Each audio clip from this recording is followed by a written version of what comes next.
তাসখন্দে তখন সন্ধ্যা নামছে। একটা সোফায় হেলান দিয়ে একটা পার্টি বুলেটিনে নজর বোলাচ্ছিল ওমর জামিলভ। বয়স ৩০ বছরের বেশি হবে না। খাস উজবেক চেহারা, যৌবনের দীপ্তি ঠিকরে পড়ছে চেহারা থেকে। উজবেকিস্তানে রিও এর অভ্যন্তর বিভাগের প্রধান। বয়স অনুসারে উন্নতি অনেক, বোধহয় তার ভালো রেকর্ডই এর কারণ। ওমর জামিলভ কমিউনিস্ট পার্টির যুব সংগঠনের সেন্ট্রাল কমিটির সদস্য ছিল। নেমে আসা অন্ধকার বইয়ের অক্ষরগুলো ঝাপসা করে দিচ্ছিল। বই বন্ধ করে ঘড়ির দিকে চেয়ে দেখলো সূর্য ডুবে গেছে। তাড়াতাড়ি সে উঠে দাঁড়ালো। এঙ্গেজমেন্ট আছে, তাকে বাইরে যেতে হবে। তার আগে দাদির কাছে যেতে হবে, অনেকক্ষণ ডেকে পাঠিয়েছেন। সিঁড়ি ভেঙে দোতলায় উঠে গেল সে। একদম দক্ষিণের ঘরে থাকেন তার দাদি। নিরুপদ্রব নিরিবিলি একটি ঘর। দরজায় একটু দাঁড়ালো জামিলভ, তারপর ধীরে ধীরে নক করলো। কোনো সাড়া নেই। দরজার হাতল ঘুরিয়ে দরজা খুলে ঘরে প্রবেশ করলো সে। তখনও আলো জ্বালা হয়নি ঘরে। আলোর সুইচটা টিপে দিল জামিলভ। ঘর ভরে গেল আলোতে। দেখলো ঘরের ডান পাশে পরিচিত সেই জায়গায় দাদি নামাজ পড়ছেন। সিজদায় ছিলেন। উঠে বসলেন। আজও লক্ষ্য করলো জামিলভ, জায়নামাজটি বড্ড ছেঁড়া। জামিলভ যদিও এসব কাজকে একান্তই অনর্থক মনে করে, তবু এই সেদিন সে দাদিকে বলেছে, তুমি অনুমতি দিলে একটি নতুন জায়নামাজ আমি এনে দেব। কিন্তু দাদি বলেছেন মক্কা শরীফ থেকে আনা এই জায়নামাজ তিনি ছাড়বেন না। আরো একটা শক্ত কথা দাদির সেদিন বলেছেন, তোর টাকায় জায়নামাজে কি নামাজ হবে? দাদির এই শক্ত কথাটা তার কোথায় যেন আঘাত করেছিল। মুহূর্তের জন্য থমকে গিয়েছিল সে। তারপর একটু ঠোক গেলিয়ে মুখে একটু হাসি টেনে জিজ্ঞেস করেছিল, আমার টাকার দোষ কোথায় দাদি? দাদি চোখ তুলে তাকিয়েছিল, শুধু তাকিয়েছিলেন, জবাব দেননি। মনে হয়েছিল তার চোখ দুটি ভারী। স্নেহময়ী এ দাদিকে সে ছোটবেলা থেকে জানে, কিন্তু এই অতি পরিচিত দাদির সেই দৃষ্টির সামনে সে সেদিন খুবই সংকোচ বোধ করেছে। আর কোনো কথা জিজ্ঞেস করার সাহস তার হয়নি। দাদি আবার সিজদায় গেছেন। কোনো কিছুর প্রতি তার ভ্রুক্ষেপ নেই। জামিলভ দেখে আসছে নামাজের সময় দাদি অন্য মানুষ হয়ে যান। কমিউনিজমের কট্টর ছাত্র জামিলভের মাঝে মাঝে মনে হয়েছে এটাই সেই ওপিয়াম যার কথা মার্কস বলেছে। কিন্তু একটা কথা সে বুঝতে পারেনি, অশরীরী এই ওপিয়ামের এত শক্তির উৎস কোথায়। জামিলভ গিয়ে দাদির খাটে বসলো। পাশেই টেবিল। টেবিলের উপরে দেয়ালে একটা কাঠের তাক। সেই তাকে দাদির পুরনো পুস্তক, যাকে দাদি কোরআন শরীফ বলেন। দাদির নামাজ তখনও শেষ হয়নি। কোরআন শরীফ তাক থেকে তুলে নিল জামিলভ। অনেক পুরানো, বাঁধাই খসে গেছে। পাতাগুলো খুব কষ্ট করে গুছিয়ে রাখা হয়েছে, তা বুঝাই যায়। আরবি ভাষায় কোরআন শরীফ। কিছু কিছু সে এখনো পড়তে পারে। মনে পড়ে ছোট্টবেলায় দাদি তাকে আরবি শেখাতেন গোপনে গোপনে, কারণ এটা আব্বা পছন্দ করতেন না। আব্বা তখন তাসখন্দের পার্টি বস। তার বাড়িতে এসব হয় তা প্রকাশ পেলে পার্টির শুধু পদ নয়, মেম্বারশিপও থাকবে না।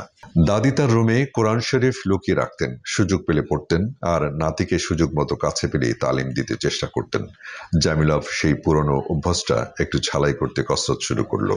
এমন সময় দাদির গলা শোনা গেল, আহা জামিল, কি করছিস? বলে বয়সের ভারে নুব্জ দাদি উঠে এলেন। বললেন, তুই তো অজু করিস না। বিনা অজুতে আল্লাহর কালাম ধরে না রে। দাদি জামিলভের হাত থেকে কোরআন শরীফটি নিয়ে টেবিলে রাখতে রাখতে বললেন, পড়বি তো যা, অজু করে আয়। তুমি কিছু মনে করো না দাদি, নষ্ট করার মতো সময় আমার নেই। একটু মুচকি হেসে বলল জামিলভ। সময়ের নষ্ট যে এটা নয় তা যদি তুই বুঝতি রে। আমি বুঝি দাদি। কতটুকু বুঝিস তুই? বলতে পারিস তোর হাতের ছোট্ট বড় 5 আঙুলের যে বৈজ্ঞানিক বিন্যাস তা কবে কোন প্রকৌশলী করেছেন? জানি তুমি এখন আল্লাহর কথা বলবে। স্বয়ংক্রিয় এই সৃষ্টি রীতিতে আল্লাহর কি কোনো প্রয়োজন আছে দাদি? বেশি বুদ্ধিমান মনে করলে সে নাকি মূর্খ হয়ে যায়। তোরা তাই হয়েছিস। বলতো দেখি, তোদের স্বয়ংক্রিয় কম্পিউটারের কি কোনো স্রষ্টা আছে? জামিলা ভেসে উঠল, বলল, তর্কে তোমার সাথে পারবো না দাদি। তার চেয়ে তোমার কাছে আমার একটি প্রস্তাব। তোমার কোরআন তো একদমই খসে গেছে, বলো তো আমি বাধাই করে এনে দেই। কে বাধাই করবে? কেন বাধাই? এর তো দোকান আছে। তোমাদের যে বেঅজুদার বেঈমানদার বাধাইকারদের হাতে আমি কোরআন শরীফ দেব না। কোরআন আমার এভাবেই থাক। তোমার তো অসুবিধা হয় এতে দাদি। দাদি কোনো উত্তর দিলেন না, একটু চুপ থাকলেন। মনে হয় মুহূর্ত ভাবলেন, তারপর এক দীর্ঘ নিঃশ্বাস ছেড়ে বললেন, কোরআন এবং মুসলিম জাতি ভিন্ন নয় রে, তোরা আমাদের মুসলিম জাতিকে ওই কোরআন শরীফের মতো ছিন্ন ভিন্ন করেছিস বলেই আজ কোরআন শরীফের এই অবস্থা। জামিলাভ সহসা কোনো উত্তর দিতে পারল না। চিরাচরিতভাবে হেসে পরিবেশটার মোড় পরিবর্তনের কোনো শক্তি তার গলায় জোগালো না। দাদির কথাটা বুকের কোথায় গিয়ে যেন আঘাত করেছে। কয়েকটা ঢোক গেলে সে বলল, দাদি, আমি তোমার নাতি, তুমি আমাকে আলাদা মনে করছো কেন? দাদি কোনো কথা বললেন না। ধীরে ধীরে উঠে এলেন চেয়ার থেকে। জামিলাভের পিঠে মাথায় হাত বুলিয়ে বললেন, জামিল, আমি মুসলিম, কিন্তু তোরা আমার এই সমাজকে ধ্বংস করিসনি, ধ্বংস করছিস না। তোর বাপ ছিল তাশখন্দের কমিউনিস্ট পার্টির প্রধান, তুই বিশ্ব রেড গোয়েন্দা সংস্থা ফ্র এর একজন কর্মকর্তা। তোরা তো জানিস কত লক্ষ মানুষের আহাজারি এই বাতাসে। দাদি, এটা তো রাজনৈতিক প্রশ্ন, তোমার অস্বীকার করা উচিত নয়। ধর্ম শোষণের শিখণ্ডী হয়ে দাঁড়িয়েছিল। এখানেই তোদের ভুল। ইসলামকে তোরা জানিস না। ইসলাম শোষণ করায় না, ইসলামের অভাবই শোষণ হয়। তুই ভালো করে শুনে রাখ, ইসলাম তো তোদের মতো রাজনীতি করে না, কিন্তু তোদের রাজনীতি যখন ইসলাম করে তখনই সব সমস্যার সমাধান, সব শোষণের অবসান ঘটে। তুই এত ইতিহাস পড়িস, ইসলামী খিলাফতের ইতিহাস একবার পড় না। ওমর জামিলাভ দাদির সামনে অস্বস্তি বোধ করছিল। এই প্রশ্নগুলোর জবাব তার কাছে নেই। দাদির এসব প্রশ্নের কোনো জবাব কোনোদিনই সে দিতে পারেনি। কথার মোড়টা ঘুরিয়ে নেবার জন্য সে বলল, এসব কথা থাক দাদি, তুমি কি জন্য ডেকেছো তাই বলো। বলবো? বলো না। আমি শাহী জিন্দে যেতে চাই, তুই আমাকে সেখানে নিয়ে যাবি? হঠাৎ কোনো উত্তর জোগালো না জামিলাভের মুখে। শাহ ই জিন্দে সমরখানদের একটি প্রাচীন স্মৃতিসৌধ, যা এখনো টিকে আছে। বলা হয় মহানবী সাল্লাল্লাহু আলাইহি সাল্লামের খালাতো ভাই কুসুম বিন আব্বাসের কবরগাহের উপর এই স্মৃতিসৌধটি নির্মিত। আরো বলা হয়ে থাকে উজবেক অঞ্চলের ইসলামের বাণী তিনিই বহন করে আনেন। এই স্মৃতিসৌধ জিয়ারত করার প্রতি মধ্য এশিয়ার মুসলমানদের মধ্যে একটি অপ্রতিরোধ্য আকর্ষণ আছে। কমিউনিস্ট সরকার একে সুনজরে দেখে না। যারা ওখানে যায় ফ্র এর গোপন তালিকায় তারা ব্যতিগ্রস্ত বলে চিহ্নিত। তাদের প্রতি নজর রাখা হয়। জামিলাভ তার দাদিকে ওখানে নিয়ে যাবে, ব্যাপারটা তার জন্য বড়ই অস্বস্তিকর। কিন্তু দাদির এই আবেদন সে ফিরিয়ে দেয় কি করে? জামিলাভ কথা বলছে না দেখে দাদি বলল, জানি তুই খুব ব্যস্ত, কিন্তু রোকাইয়েভা নেই, থাকলে তোকে বলতাম না। রোকাইয়েভা জামিলাভের ছোট বোন, পদার্থবিজ্ঞানে মস্কোতে সে উচ্চতর ডিগ্রি নিচ্ছে, একজন যুবনেত্রী সে। রোকাইয়েভার কথা বলতেই জামিলাভের মুখ উজ্জ্বল হয়ে উঠল। বলল, দাদি, রোকাইয়েভা তো 2-1 দিনের মধ্যে আসতে জানিয়েছে। দাদি ঠোঁটে এক টুকরো হাসি টেনে বলল, তাহলে বেঁচে গেলি। কেমন? না, বাঁচিনি দাদি, শাহী জিন্দে তুমি তো যাচ্ছই। ঠোঁটের কোণে হাসি টেনে কথাটা বলল জামিল। এর অর্থ আমি না গেলে তুই বেঁচে যাস। দাদি, আমাদের কমিউনিস্ট সমাজ ব্যবস্থায় শাহী জিন্দি শুধু অর্থহীন নয়, মানুষের জন্য ক্ষতিকরও। ঠিকই বলেছিস, কমিউনিস্ট সমাজ ব্যবস্থার জন্য অর্থহীন ও ক্ষতিকরই এটা, কিন্তু আমাদের জন্য প্রয়োজনীয় ও উপকারী। কিছু মনে করো না দাদি, ধ্বংস হয়ে যাওয়া এই পুরাতনকে ধরে রেখে আর কি লাভ আছে? কাকে তুই ধ্বংস বলছিস জামিল? ইসলামকে? তোদের এ ধারণা ভুল। তোরা ইসলামকেও জানিস না, ইতিহাসও পড়িসনি। থামলেন দাদি। তার দৃষ্টিটা জানালা দিয়ে বাইরে। তিনি যেন হারিয়ে গেছেন আপনার মধ্যে। দাদির এ রূপ জামিলাভের খুবই ভালো লাগে। দাদি আবার মুখ খুললেন, বললেন, তোদেরই পূর্বপুরুষ হালাকু চেঙ্গিজ বাগদাদ ধ্বংস করে এবং মুসলিম নরমুণ্ড দিয়ে পাহাড় সাজিয়ে ভেবেছিল ইসলামকে তারা শেষ করেছে। মুসলিম পুরুষদের হত্যা করে তাদের নারীদের জয় করে এনেছিল তোদের পূর্বপুরুষরা, কিন্তু ধ্বংসের ছাই থেকে আবার জীবনের চারা গাছ গজালো। মাত্র কয়েক যুগের মধ্যেই গোটা মধ্য এশিয়া ইসলাম জয় করে নিল ওই দুর্বল ও অবলা নারীদের দ্বারাই। তোর আমার যিনি স্রষ্টা, তাঁরই দেয়া জীবন ব্যবস্থা হলো ইসলাম। এ শেষ হয় না, শেষ করা যায় না একে। জামিল, তোকে জিজ্ঞেস করি, এই তাশখন্দে এক তিল্লা শেখ মসজিদ ছাড়া সব মসজিদই তোরা একদিন শেষ করে দিয়েছিলি। আজকের খবর কি বলতো? দাদি চুপ করলেন। বিস্মিত জামিলাভ দাদির দিকে তাকিয়েছিল। তার দাদি এত ইতিহাস জানেন। নিষিদ্ধ এই ইতিহাস কোথায় পান তিনি? আর যুক্তিকে এমন অখণ্ডনীয় করে পেশ করতে পারেন তার দাদি? দাদির শেষ জিজ্ঞাসাটা তার কানে বাজছে। কি উত্তর দেবে সে? এই তাশখন্দ শহরে এক তিল্লা শেখ মসজিদ ছাড়া অন্য সবগুলোই শেষ করে দেয়া হয়েছিল, কিন্তু তা শেষ হয়ে যায়নি। ছোট বড় মিলে ইতিমধ্যেই 2 শতাধিক মসজিদকে জনমতের চাপে বাধ্য হয়েই অনুমতি দেওয়া হয়েছে। এছাড়া আরো গোপন মসজিদ তো রয়েছেই। দাদি আবার কথা বললেন, জানি জবাব দিতে পারবি না। শোন জামিল, প্রবল এক স্রোতে তোরা গা ভাসিয়ে দিয়েছিস, কিন্তু এ স্রোত তোদের এক অকুল সাগরে নিয়ে ফেলবে। মুক্তির ডাঙা কোনোদিনই খুঁজে পাবি না। মুক্তি পেতে চাইলে স্রোতের মোকাবেলা করে নিজস্ব পথ রচনা করতে হবে। দাদির কথাগুলো জামিলভকে তীরের মতো বিদ্ধ করলো। চমকে উঠল জামিলভ। এত রাষ্ট্রদ্রোহিতা! তার দাদির মধ্যে বিদ্রোহের একই আগ্নেয়গিরি। দাদির এই রূপের কাছে নিজেকে খুবই ছোট, খুবই দুর্বল মনে হলো। ভয়ও জাগলো মনে। এই আগ্নেয়গিরির বিস্তার কতখানি! মনে হলো বয়সের ভারে কাহিল তার দাদির মধ্যে এই যে আগুন, তা যেন গোটা দেশে উত্তাল তরঙ্গে ঝলকাচ্ছে। সবুজ তরমুজের মতো সমাজের দৃশ্যমান পর্দাটা ফাঁক করলেই যেন ভিতরের সেই লাল সমুদ্র দেখা যাবে। ঘড়ির দিকে তাকিয়ে উঠে দাঁড়ালো জামিলভ। বলল, দাদি, আমি এখন যাব এক জায়গায়। বেরিয়ে এলো জামিলভ। দাদির কাছে এখন তাকে পলাতক মনে হচ্ছে।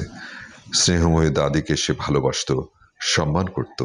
আজ তার সাথে মনে হচ্ছে ভয়ও যোগ হলো। তাশখন্দে এর সিকিউরিটি প্রিজন, রাজনৈতিক বিভাগের একটি সেল। তখন সকাল 8টা। ব্যায়াম সেরে শুয়ে পড়েছিল হাসান তারিক। ভোরে ফজরের পর সে মিনিট 30 কোরআন তিলাওয়াত করে। কোরআন শরীফ পাওয়ার কোনো প্রশ্নই ওঠে না। সে মুখস্থই তেলাওয়াত করে। তারপর ঘন্টা দেড়েক ব্যায়াম করে।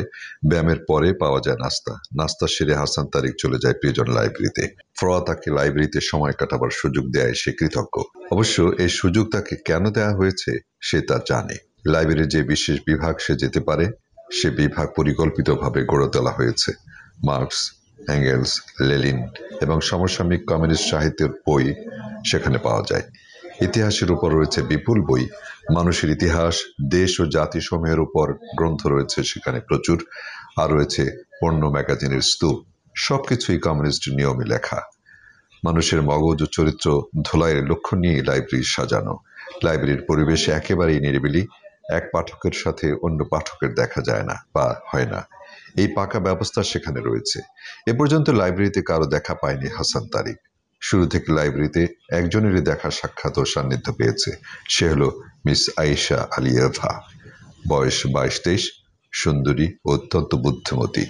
মস্কো ইউনিভার্সিটির একজন সেরা ছাত্রী, গোল্ড মেডেলিস্ট। মার্কসীয় তত্ত্ব নিয়ে, পৃথিবী ও মানুষের ইতিহাস নিয়ে তার সাথে দিনের পর দিন আলোচনা হয়েছে। কোনো জটিল জিনিসও অদ্ভুত দ্রুত সে হৃদয়ঙ্গম করতে পারে, আর তা প্রকাশ করার মধ্যেও তার এক শৈল্পিক নৈপুণ্য রয়েছে। প্রথম দিকে তাকে লাইব্রেরির পরিচালনার একজন দায়িত্বশীল মনে করেছিল হাসান তারিক, কিন্তু পরে তার কাছে পরিষ্কার হয়েছে যে সে গোয়েন্দা বিভাগের লোক। ঝিমুনি এসেছিল হাসান তারিকের। দরজায় কড়া নাড়ার শব্দে উঠে বসলো। দরজা খুলে দেখলো ভীমকায় ভিক্টর দরজায় দাঁড়িয়ে নাস্তা নিয়ে। 7 ফিট দৈর্ঘ্যের বিশাল বপু ভিক্টরকে দেখলে প্রথম দিকে তার কৌতুক বোধ হতো, কিন্তু তার ওই ভীম দেহের মধ্যে যে একটা নরম দিল আছে, তার পরিচয় পেয়ে সে অবাক হয়ে গেছে। এই পরিচয়টা একদিন এভাবে মেলে। হাসান তারিক সকালে নাস্তা হিসাবে পায় বেশ কয়েকটা রুটি, মাখন ও ফলমূল, যার অর্ধেকটাই সে খেত না।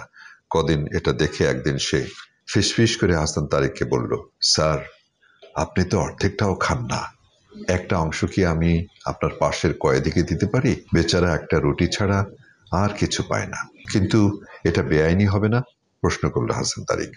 হবে, কিন্তু আপনি রাজি থাকলে কেউ টের পাবে না। চারদিকে চেয়ে ভয়ে ভয়ে কথা কটে বলল ভিক্টর। অপরাধী আসামির প্রতি তোমার এ দরদ কেন ভিক্টর? আরেকটা খোঁচা দিল সে ভিক্টরকে। সে কাচুমাচু হয়ে নরম কণ্ঠে বলল, ও চোর ডাকাত নয় স্যার। তাহলে কি? দাগী বিদ্রোহী। কিসের বিদ্রোহী? রেড সরকারের বিপক্ষে, তুর্কি জাতির পক্ষে। ভিক্টরের কথা শোনার সাথে সাথে হাসান তারিকের শরীরে একটি উষ্ণ স্রোত বয়ে গেল। বলল সে, ওর নাম কি? আজিমভ। হাসান তারিক কিছুক্ষণ অপলকভাবে ভিক্টরের দিকে চেয়ে রইল। কে ভিক্টর? সে জিজ্ঞেস করল। তুমিও কি মুসলমান? না, ল্যাটভিয়ান। আমার জাতীয় এখানকার তুর্কিদের মতোই দুঃখী। হাসান তারিক আর কিছু জিজ্ঞেস করেনি ভিক্টরকে, আর জিজ্ঞেস করারও কিছু ছিল না। শেষের একটা কথায় সব সে বলে দিয়েছে। সেদিন থেকে ভিক্টর তারিকের কাছে অন্য মানুষ, একটি বন্দী মানবাত্মা, রক্তের অশ্রু ঝরছে যার অন্তর থেকে অবিরাম। আর সেদিন থেকে তারিকের নাস্তা আর খানার অর্ধেক যেত আজিমভের কাছে। লোহার পাতের দরজার পর মোটা লোহার শিকের তৈরি দ্বিতীয় আরেকটা দরজা। এ দরজার ছোট্ট জানালা দিয়ে খাবার নিতে হয়। প্রতিদিনের মতো সেদিন সে জানালা দিয়ে নাস্তা নিল। হাসান তারিক দেখল আগের মতো সেই পুরো নাস্তা। ভিক্টরকে জিজ্ঞেস করলো, কি ব্যাপার, আজিমভকে দাওনি? না স্যার, আজিমভ নেই। মুখটি ভারী ভিক্টরের। কেন, কোথায়?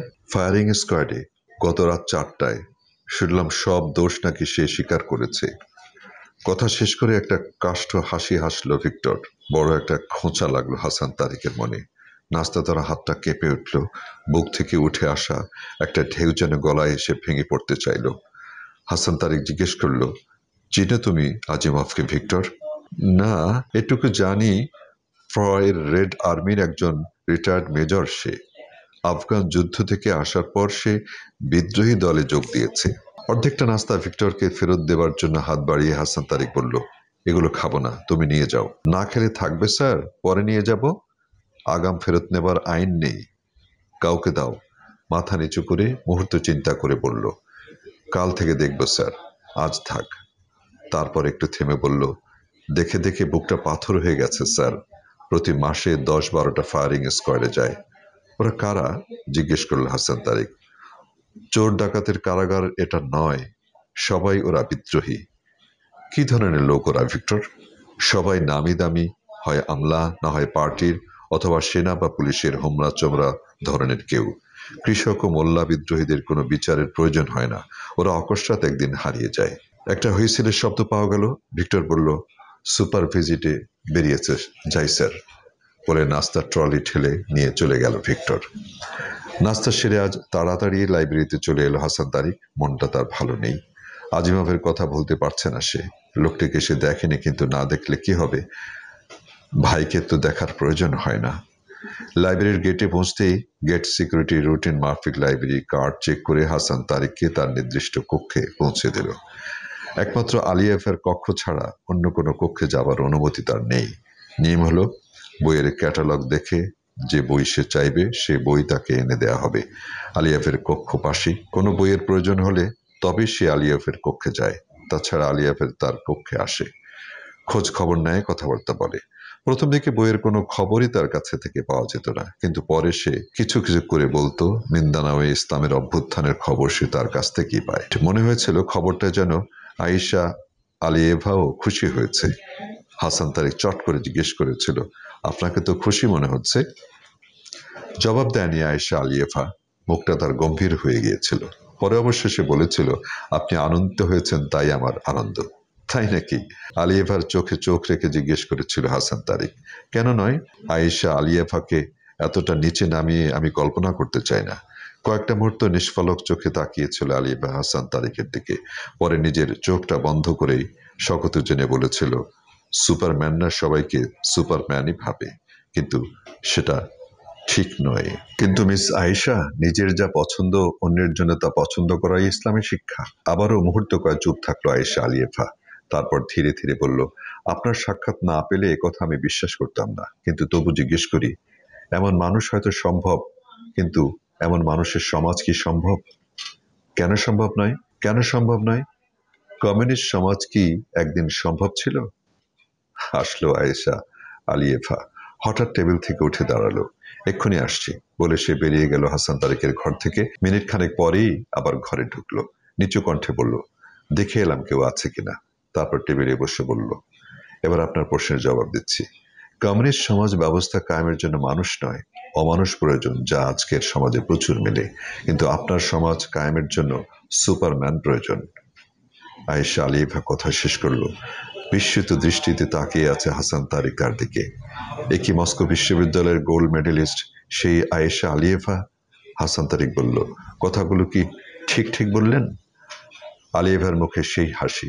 বলল, বিশ্বাস হচ্ছে না? বিষয়টা খুবই সোজা। কমিউনিস্ট নীতিবোধ এবং মানুষ যুগ যুগান্তর ধরে যে নীতিবোধ গড়ে তুলেছে তা এক নয়। মানুষের নীতিবোধের দৃষ্টিতে কমিউনিস্টরা অমানুষ। আগের কথা যেন একটু পাশ কাটাবার চেষ্টা করলো আয়েশা আলিয়েভা। ঠিক বলেছেন, তবে জগতে নীতিবোধ একটাই, কমিউনিস্টদের যেটা সেটা বিচ্যুতি। মানুষের নীতিবোধের উপর দাঁড়িয়ে থেকে কমিউনিস্টরা যে তাদের বাঞ্ছিত সমাজ পরিবর্তন ঘটানোর কথা চিন্তা করতে পারেনি, ইতিহাসের কাছে কমিউনিজমের এটাই সবচেয়ে বড় পরাজয়। তাদের আদর্শের অবাস্তবতাও এটাই বড় প্রমাণ। থামলো হাসান তারিক, তারপর বলল, সুপারম্যান বলে কোনো জিনিস নেই। যেমন জড় জগৎ, যেমন পশুকুল পাখিকুল, তেমনি মানুষ যখন স্রষ্টার বিধানের অনুগত হয় তখনই হয় সে পূর্ণ মানুষ। এই পূর্ণ মানুষই আপনার দৃষ্টিতে সুপারম্যান। এই সুপারম্যান তৈরি কঠিন নয়। আল্লাহর প্রতি বিশ্বাস এবং অবশ্যম্ভাবী যে পরকাল, সে পরকালে জবাবদিহির সদা জাগরূক ভয়েই এই সুপারম্যান গড়তে পারে।